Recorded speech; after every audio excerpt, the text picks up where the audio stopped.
On January 2nd, 1999, Northwestern Airlines Flight 1829 found itself sitting on the tarmac at Detroit Metro Airport, trapped at its destination for nearly 7 hours in the middle of a blizzard. As the Wall Street Journal reported, the 757's toilets overflowed, an hysterical passenger threatened to blow open the emergency door and jump into the freezing darkness, and a grown man wept, begging to be freed. But nothing seemed to do any good. No matter what the passengers did, the flight attendants could only ask them to sit and wait patiently until ground controllers permitted the plane to dock and disembark. It had been a miserable trip from the start. After a delayed, diverted, and dispiriting flight from St. Martin lasting over 23 hours, the plane had arrived only to find that the airport was all but shut down by inclement weather. Ironically, the passengers and crew could actually see the gates about 400 yards away, but not enough airport employees had made it to work that day to allow the plane to dock. Imagine you are sitting in that plane, watching the passengers slowly going crazy hour after hour. What could you do? Nothing, apparently. But then an ophthalmologist in row 14 named Dr. William Goldstein did something unorthodox. And within 40 minutes, ground controllers authorized the plane to dock, permitting dozens of exhausted passengers to finally exit the plane. Though negotiation can seem like a simple one-on-one matter best done at the table, there are several non-obvious influences, such as setting, scheduling, and the influential people away from the table that can strongly shape your results. That may sound like an additional burden at first. Oh no, more things to think about. But actually, these things can be sources of hope, opportunity, influence, and insight that can help greatly when other things aren't working. As we saw in our first session, no one idea we encounter in the course always works. So it's important to have a rich toolkit of negotiation and conflict management techniques that can help if one approach isn't working. On the Northwestern plane, Dr. Goldstein's breakthrough didn't come about because he applied interest-based bargaining principles or distributive bargaining principles. He did something else that made the difference, as we'll see. Here, we want to explore that and a number of other things that can enrich your negotiation and improve your chances of discovering satisfying outcomes. Often, there are hidden things and hidden people you can turn to that can help you at the bargaining table. But there's more. When the initial talks are not going well, it's often a good idea to change something.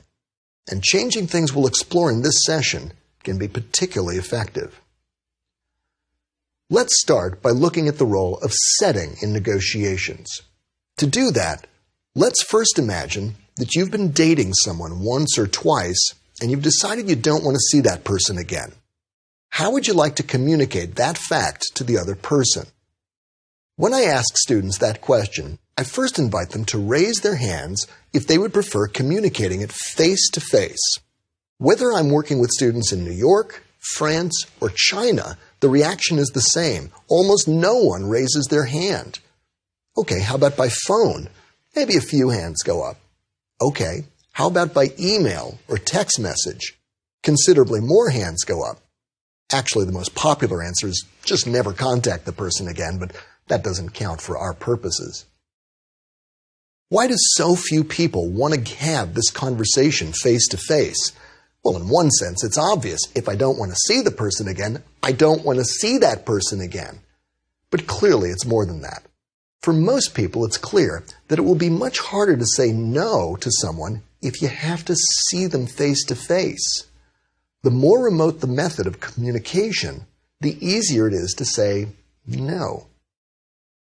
Intuitively, we all know that the setting matters, that some settings make it easier to say no than others do. And so with negotiation.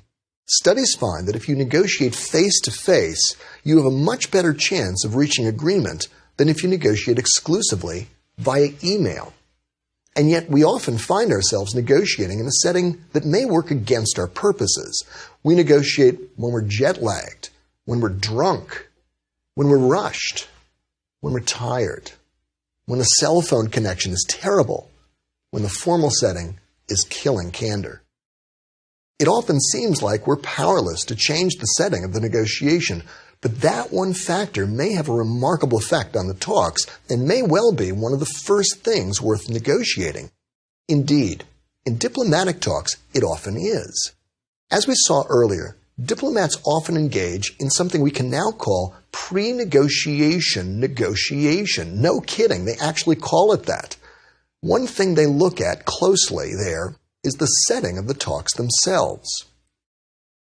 Ralph Bunche took setting seriously when he mediated peace talks between Israel and Arab negotiators in January 1948. Bunche shrewdly convinced the combatants that they needed to attend a peace conference and held the conference in a hotel on the island of Rhodes. And there they were, stuck on a cold, isolated island in an unheated hotel with terrible food. The awful setting gave the negotiators no incentive to delay matters a moment longer than necessary. The pressure it created probably helped Bunche broker an agreement to end the war. For his work mediating a peace deal, Bunche won the 1950 Nobel Peace Prize, the first African American to do so. Bunche is not alone in using an uncomfortable setting to effectively foster agreement. Labor mediators, for example, have been known to lock the doors during 11th hour collective bargaining on the eve of a strike and refuse to let anyone go to the bathroom until they reach a settlement. Much more commonly, however, negotiators strive for a more comfortable setting. Why is so much business conducted at the golf course, the club, the pool, the bar, the after party, the after party, and other places far beyond the confines of the office or the conference room? One reason is because negotiation is, as we've seen, literally not leisure. It's stressful, with built-in tensions and conflicts. So finding a setting that fosters relaxation, intimacy, and rapport and privacy can help a lot. Privacy is another aspect of setting worth thinking about. There's a reason why people usually don't settle arguments on the Jerry Springer show, and why street fights usually escalate out of control. The more people who are witness to a negotiation or conflict, the harder it is for one or both parties to back down without losing face. The role of privacy in negotiation has actually taken historical proportions at times. In 1917, Woodrow Wilson gave a speech to Congress outlining the United States' goal for entering World War I, the famous 14 Points address. One of the most noteworthy and controversial points was the first one, Wilson's insistence on open covenants of peace openly arrived at, with a ban on private international understandings of any kind. Diplomacy, he insisted, must proceed always frankly in the public view. Wilson was taking direct aim at the secret alliances that different nations had formed on the eve of the war, alliances that accelerated the West's rush into the abyss. To prevent future madness, Wilson believed a new kind of diplomacy was necessary. Wilson's approach came to be part of what is known today as Wilsonian diplomacy, an idealistic approach that ultimately formed the basis for the modern United Nations. Critics then and now have questioned the wisdom and the plausibility of expecting nations to work out their differences publicly. We don't need to resolve the dispute here. In practice, of course, public and private diplomacy are regular parts of modern statecraft. The point is that setting itself can be so important that entire wars can be shaped by it. But while we're on the subject, what about that whole business of backroom deals? In her book, Lyndon Johnson and the American Dream, Doris Kearns Goodwin writes that Lyndon Johnson deeply believed in the power of negotiation, in almost a caricature of the American belief in negotiation. Johnson fervently believed that if he could get anyone into a room, even North Vietnamese leader Ho Chi Minh, he could convince him to reach an agreement. Johnson, of course, was a master of the backroom deal, and he was not above extraordinarily questionable dealings. But Goodwin makes a more profound point. The legitimacy of negotiation depends very much on who is permitted to be at the bargaining table. Throughout much of the history of the United States Senate, minorities were essentially excluded when the time came to cut deals, As we've seen, the 1957 Civil Rights Act, which Johnson spearheaded, was a triumph of form over substance that did little to truly better the plight of African Americans. They were not at the bargaining table, and in that sense, the act itself was a backroom deal, which means there's a double danger to selecting a setting for its privacy. Not only does it foster the perception that something dirty is going on unseen, but it also raises the specter that important voices have gone unheard. All that said, however, privacy may be essential to wise agreement. In 1787, delegates to the Constitutional Convention in Philadelphia imposed a news blackout and went so far as to keep the windows sealed throughout the hot summer to prevent news leaks. Similarly, some of the great breakthroughs in diplomatic talks have occurred during retreat-like conferences such as the Oslo Peace Accords and the Camp David Peace Accords. So, which settings should you use when you're getting ready for important negotiation? Choices are almost innumerable these days. Beyond face-to-face talks, you can negotiate by fax, letter, Skype, webinar, Google Documents, Courier Pigeon, and of course, email, among other things. The pace of change is so great that this list will surely become dated quickly.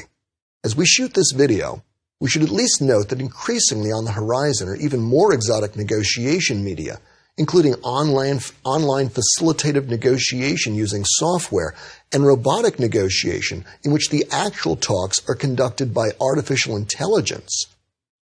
Let's leave these more advanced technologies for another day. But given the wide array of choices we're presently familiar with, which is best? In general, the warmer the medium and the more it lets you communicate with each other immediately in real time, the more likely you'll be to reach a creative and mutually satisfying agreement. That is, the more the setting allows you to make visual, audible, and tactile contact, the more it lets you exchange messages immediately or synchronously, the more it invites the kind of connection, comprehension, and cohesion that fosters creativity. You've probably heard it said that most communication is nonverbal. I've never been able to determine how you measure that precisely, but judging from various negotiation studies and my own observations of students, I see that negotiators are usually more creative and satisfied when they're negotiating face-to-face. As the emotional distance and delay increase, the chance for misunderstanding seems to grow. I've actually seen knockdown, drag-out arguments surrounding negotiations that played out by email. Studies find that email can sometimes be an effective way to negotiate, but that can be rather dangerous if you don't know some basic rules, because email permits so few cues that can convey tone, nuance, and subtlety, and importantly, because it fosters casual and quick reading. And for all those reasons, email can backfire. Often, people simply don't read it as closely as the writer intended. Conversely, often people construe an email in harsher terms than the writer intended. I've had this experience myself. A student sends me an email that reads, "Where is my paper?" In email, the message sounds crude, rude, and confrontational. "Where is my paper?" The student probably had no idea it would be read that way. He was simply texting a quick follow-up message. But for both of these reasons, it's not surprising that email can lead to a breakdown. It can also hurt because of something social scientists refer to as asynchronous communication. First, you tend to expect the reader will reply instantly, and when he doesn't, you tend to infer, wrongly, that the delay means something more than it often does. Why doesn't he reply? Is he ignoring me? Disrespecting me? Second, when time counts, the delay can actually lead to serious problems. There are reports that this dynamic contributed to the U.S. government's poor response to Hurricane Katrina, the storm that destroyed much of New Orleans. Apparently, workers' widespread use of email and voicemail contributed to significant delays getting help to the victims. For all these reasons, studies suggest that email negotiation can produce higher levels of aggression, hostility, and positional bargaining unless it's carefully managed. All that said, it's quite possible to negotiate successfully with email. One of the best ways to avoid problems is to first meet and speak by phone or face-to-face for a few minutes to build rapport. Studies suggest that with that rapport in place, follow-up email correspondence can be quite productive. Studies also find that you can foster rapport with one another in email negotiations by mentioning something personal early in your message. For example, you might write, "Dear Jim, warm greetings. We're all excited about the big game here next week between your city's team and ours. My daughter's actually a fan of your team, and so we're rooting for both sides in our house. Thanks, too, for your recent proposal," and so on.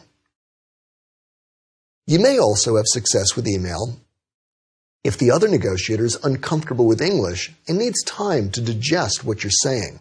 Then it may be wise to use email, especially if you want to put her at ease and foster collaboration with her. Further, there are times when it may make sense to avoid being in the same room.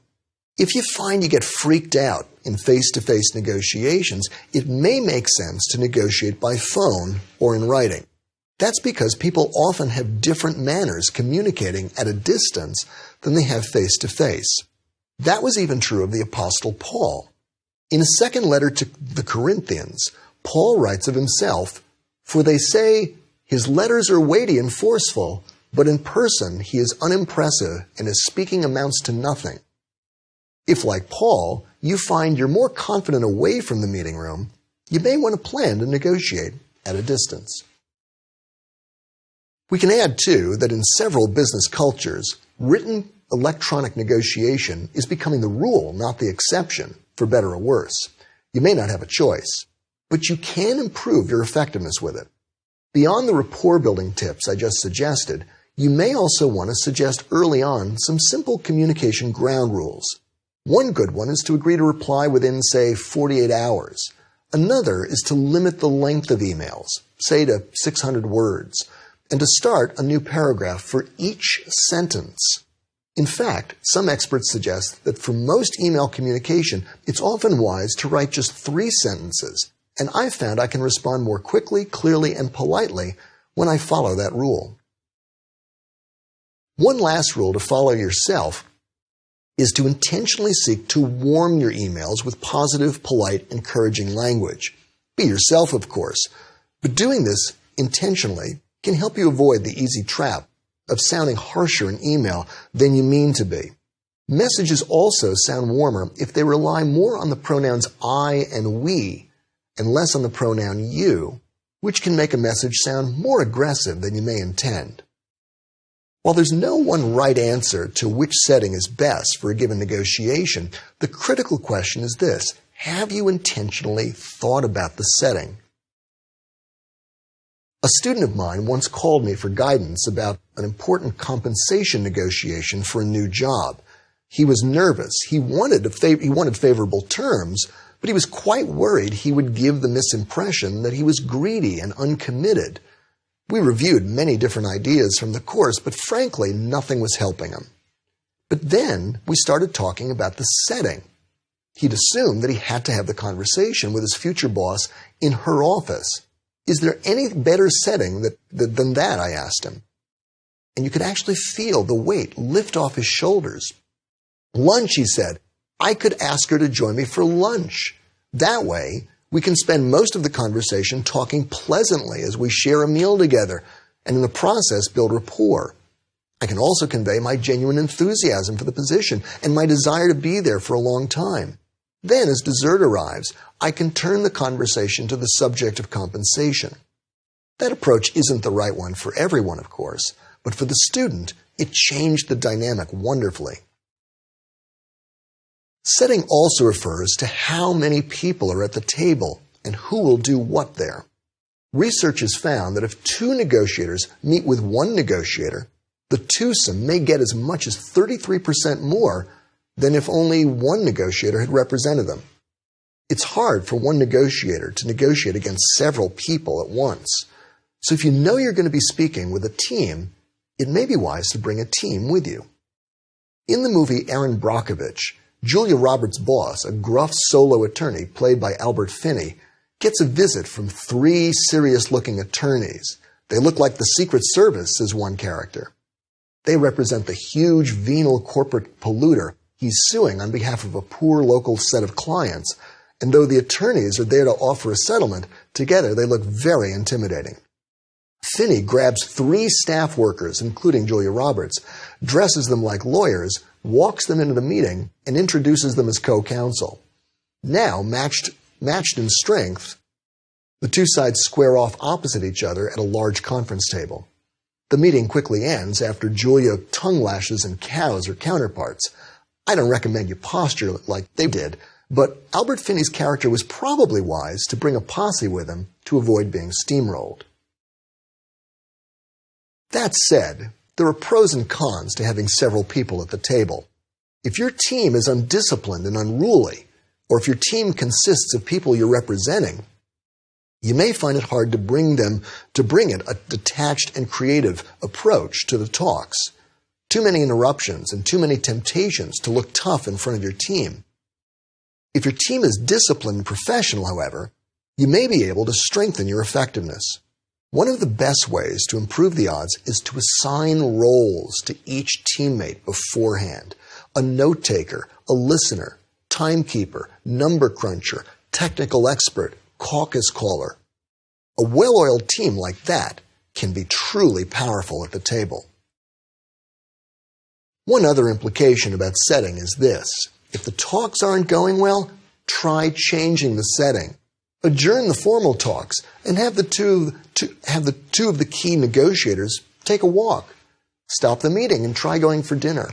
Add technical people and hold a larger meeting. Change something. Doing that can change the vibe, the dynamic, the intimacy, the feel. At Camp David, talks quickly broke down. The first day when Begin and Sadat were in the same room, they really couldn't stand to be in the same room together. So for the remaining 12 days, Carter shuttled between the 2 men's cabins. Though they eventually agreed to a lasting peace accord, the 2 men never saw each other during the conference after that first day until they shook hands at the White House. The scheduling of the negotiation is also powerfully important. When will you negotiate? When you're drunk? Tired? When the other negotiator is happy and relaxed?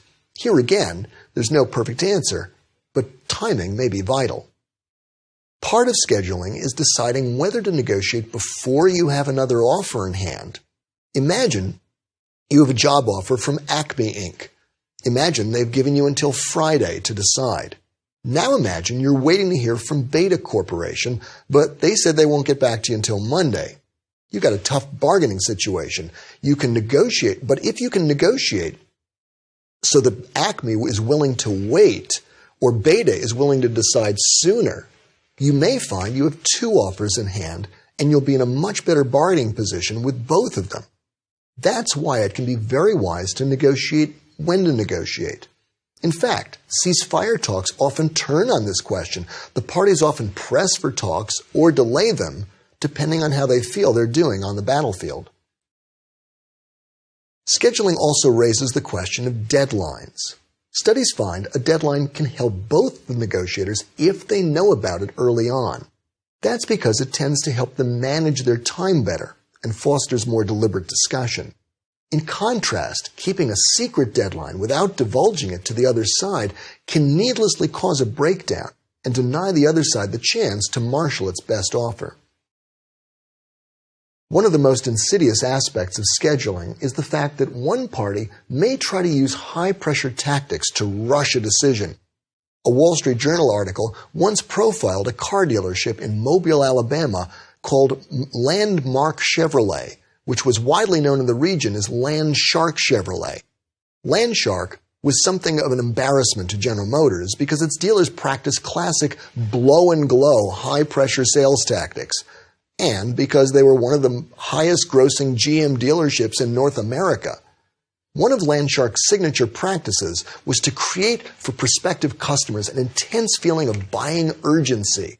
They wanted their customers to feel they had to agree right then and there. Balloons, pennants, zippy music, bands, and high-energy salespeople were all there to foster a sense that time is running out, that now is the time to buy.